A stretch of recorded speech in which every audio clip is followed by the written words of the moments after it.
السلام عليكم ورحمة الله وبركاته. ازيكم يا حبايبي؟ عاملين ايه النهاردة؟ جايبة الفيديو ده، جاية بالفيديو ده اوريكم على حاجة بسيطة جدا وممكن نشوفها في اي مكان بس نستهون بيها ومنديهاش اهتمام، بس هي بصراحة تحفة. المكنسة دي عندي لها كذا سنة. مكنسة كده مش عارفة هي بلاستيك ولا ايه كده، المهم ماشية سجاد، ماشية بلاط، ماشية سيراميك، ممتازة. بصوا، عايزة اقول لكم ان هي بتلم كله، ما بتخليش وبرة، ما بتخليش فتلة، ما بتخليش شعرة، ما بتخليش اي حاجة في السجاد خالص ولا في البلاط. بصوا بتسحب كله، على الرغم ان ممكن نشوفها ونستهون بيها. المكنسة دي تحفة تحفة تحفة تحفة. بصوا اهي على البلاط بتلم وما بتخليش اثر لأتربة ولا اي حاجة خالص.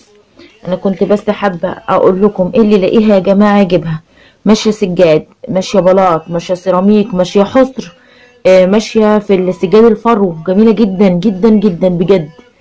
هاتوها وما تترددوش.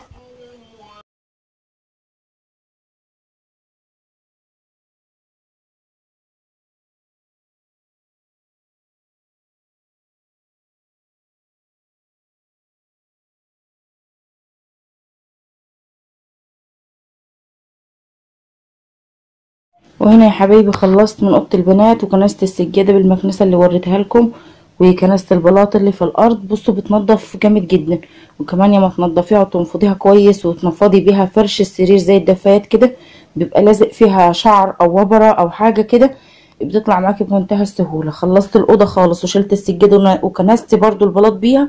عايزه اقول لكم ما بتسيبش اي اثر للتراب خالص.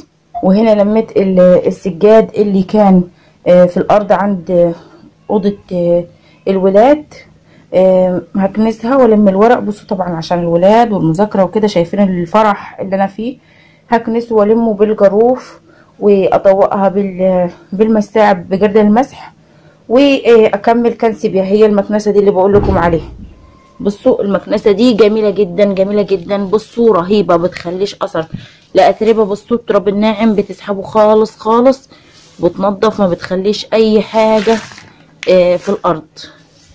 اللي قابلكم، اللي لو قابلتكم في اي مكان هاتوها وما تترددوش. هي كلها ب10 جنيه وجميلة جدا. هي من الجزئية دي فيها خشب، تمام، وهي بلاستيك وبتبقى متربطة كويس. انا عايزة اقول لكم ان ليها سنين معايا وجميلة جدا. وفي وقت الزنقة لو المكنسة باظت زي حالة ما حصل لي كده، مكنسة الكهربائية بايظة، آم، شغالة معايا زي الفل، بلاط وسجاد وكله. هخلص الجزئية دي اكنسها وامسحها واوريها لكم بعد الفرش.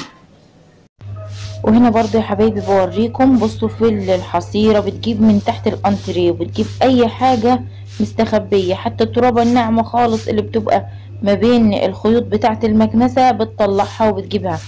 عايزة اوريكم دلوقتي كمان بعد انا وبكنس الفرق في الجزئية اللي من ورا والجزئية اللي انا بكنس فيها، مطلعة التراب ازاي.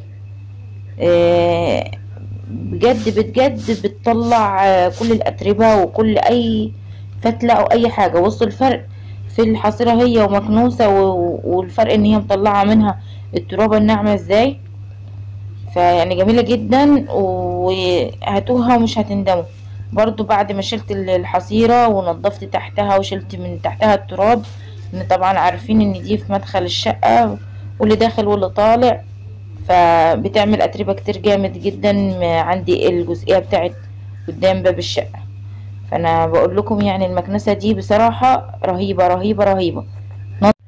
وده شكل الارض والصاله واوضه الولاد، ووريتكم قبل كده اوضه البنات.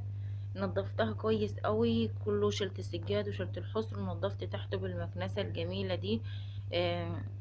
يا رب الفيديو بتاعي يكون مفيد ولو بحاجة بسيطة. ما عايزش حد يقول لي التفاهة دي، انا كانت حاجة نفعاني وحبيت انفع بيها غيري. مش كل الناس عندها امكانيات تجيب مكنسة كهربائية او حاجة يعني كده، حاجات غالية. فالمكنسة دي جميلة جدا في التنظيف، اتمنى انك تجيبوها وتجربوها. بتنفع جدا جدا جدا في الزناقات، وبتنفع لو عايزه تنضفي على فكره سريعه جدا، مش هتحسي بيها، واللي هيقول لي هميل والكلام ده كله، بصي مش هتحسي ان ماسكه حاجه في ايدك، ومن سرعتها هتحسي ان انت بتنضف معاكي بسرعه وبتشحلك اكتر. يا رب الفيديو بتاعي يكون عجبكم، ما تنسوش الاشتراك في القناه وتفعيل الجرس، وطبعا السلام عليكم ورحمه الله وبركاته.